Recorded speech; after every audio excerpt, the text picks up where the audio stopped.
Italy میں ایک بادشاہ حکومت کرتا تھا۔ اس کی رعایا اسے بہت ناپسند کرتی تھی، مگر کچھ لوگ ایسے بھی تھے جو اس کی بہت تعریف کرتے تھے۔ اس بادشاہ کا ایک خوش آمدی وزیر تھا۔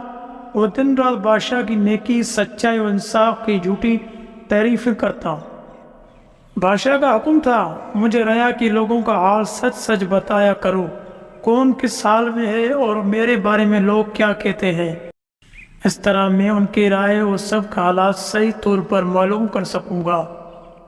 اس کے جواب میں دوسرے وزیر تو خاموش رہتے، مگر تعریف کرنے والا وزیر فوراً کہتا، حضور کی نیکی اور انصاف کے چرچے سارے ملک پہ دنیا بھر میں ہوتے ہیں۔ بھلا وہ کون سا بے وقوف آدمی ہوگا جو حضور کے انتظام سے خوش نہ ہو۔ ہمارے ملک کی رعایا تو بے حد آرام اور چین سے ہے۔ بادشاہ کو اس کی باتیں سنتے سنتے شک ہونے لگا کہ ہو سکتا ہے یہ خوشامدی مجھ سے سچی اور صاف باتیں نہیں کرتا، اور اس کے دھوکے میں اپنی رعایا کے حال سے بے خبر رہوں۔ یہ سوچ کر اس نے ارادہ کیا کہ اس وزیر کو کسی طرح آزمانا چاہیے۔ پہلے تو وہ اس باتوں میں سمجھاتا رہا کہ دیکھو، دنیا میں کوئی ملک ایسا نہیں ہوتا جس کے سارے لوگ اپنے بادشاہ سے خوش ہوں، اور کوئی بادشاہ ایسا ہو سکتا ہے کہ جو کسی معاملے میں بے جا فیصلہ نہ کر بیٹھے جس سے کسی کو تکلیف پہنچے۔ وزیر کو چاہیے کہ اس کے سامنے سچ بولے اور حق کی بات کہے۔ میں چاہتا ہوں کہ تم نڈر ہو کر میرے سامنے رعایا کا حال، ان کے خیالات اور میرے انتظام کی صحیح حالت مجھے بتایا کرو، تاکہ میں سب لوگوں کی اچھی طرح دیکھ بھال کروں۔ لیکن وزیر اپنی خوشامد کی عادت سے باز نہ آیا اور اسی طرح جھوٹی سچی باتیں بنا کر تعریفیں کرتا رہا۔ آخر بادشاہ نے تنگ آ کر اس کی آزمائش کے لیے اس سے کہا، ہم تمہارے کام اور تمہاری باتوں سے بہت خوش ہیں اور اس سلسلے میں تمہیں بہت بڑا انعام دینا چاہتے ہیں۔ یہ انعام ایک دن کی بادشاہت ہے۔ کل تم بادشاہ بنو گے اور دربار میں سب امیروں، وزیروں اور رعایا کو جمع کر کے تمہارے دن بھر کی بادشاہت کا ہم اعلان کریں گے۔ وزیر یہ سن کر بہت بڑا خوش ہوا۔ دوسرے دن شاہی دربار میں مہمان آنا شروع ہوئے۔ ہر طبقے کے لوگ کو دعوت دی گئی تھی اور ان کے سامنے وزیر کو بادشاہ نے اپنا تاج پہنا کر اپنے تخت پر بٹھا دیا اور اعلان کیا کہ آج کے دن ہم بادشاہ نہیں، آپ لوگوں کا یہ بادشاہ ہے۔ اس کے بعد سب لوگ کھانے پینے میں مصروف ہو گئے۔ خوشامدی وزیر کا یہ بادشاہ ہے۔ اس کے بعد سب لوگ کھانے پینے میں مصروف ہو گئے۔ خوشامدی وزیر بادشاہ بنا پڑا، بڑے شان سے تخت پر بیٹھا نئے نئے حکم چلا رہا تھا اور خوشی سے پھولا نہ سماتا تھا۔ اصلی بادشاہ ایک دن کے نقلی بادشاہ کے پاس چپ چاپ بیٹھا تھا۔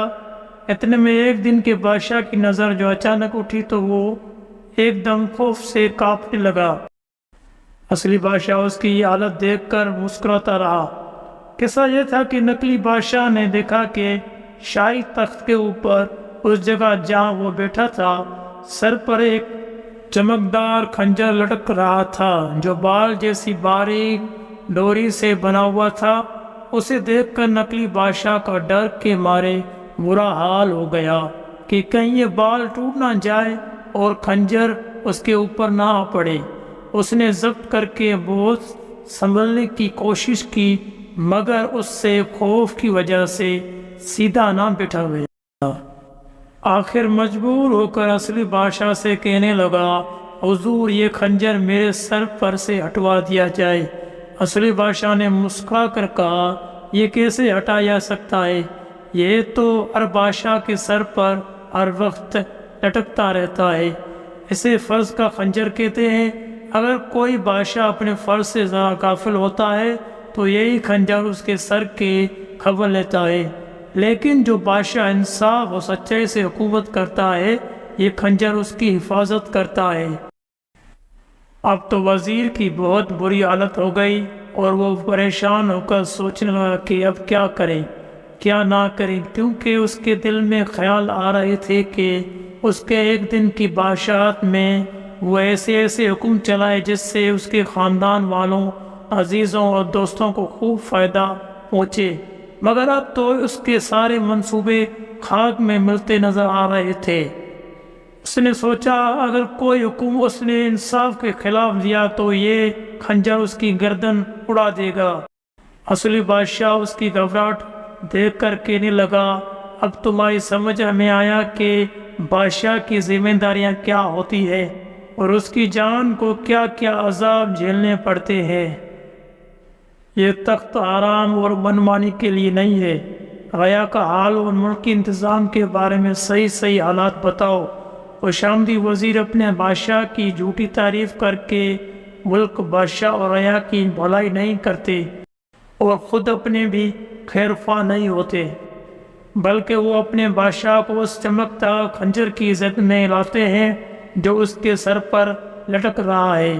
وزیر اپنے بادشاہ کی یہ باتیں سن کر بہت شرمندہ ہوا اور جھوٹی خوشامدی سے باز رہنے کے لیے توبہ کر کے بادشاہ سے دستبردار ہو گیا۔